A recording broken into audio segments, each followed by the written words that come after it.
Siz yana xastada yuribsizmi? Kerak emasmi endi sizga?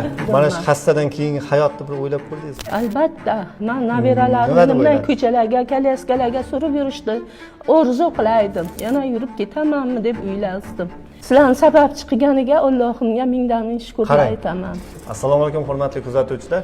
Hozir ko'rgan kadr albatta hazil tariqasida edi, lekin haqiqatan ham endi xolamizga bu xastalar umuman kerak emas. Xolamiz mana bugun 12 kunlik lichinamiz to'liq davosini olib bo'ldi. Kelgan holatda klinikamiz haqida qisqacha o'zi haqida ma'lumot beradi. Kasalligim haqida men ko'p joyga davolandim. Xususiy klinikaga ham yotdim. Operatsiya dedilar. Yurmang dedilar, operatsiya qilamiz. O'g'illarim yo'q, operatsiya qilmaymiz. Shuna yurganingiz yaxshi. Operatsiya qanaqa bo'ladi deb yo'q dedi ular. Keyin bu yerda eshitib, bera keldim. Xudoga shukr, ana 12-kun behasso yuribman. Bu xastadan nechinchi kunda kechgandingiz? 3-kun. 3-kunda bemalol behasso yuradigan bo'ldingiz. Yurdim. Beraman reklama uchun emas, men ham boshimdan o'tgan dardimni his qilib sizlarga shu ilohim qo'llaringiz dard ko'rmasin.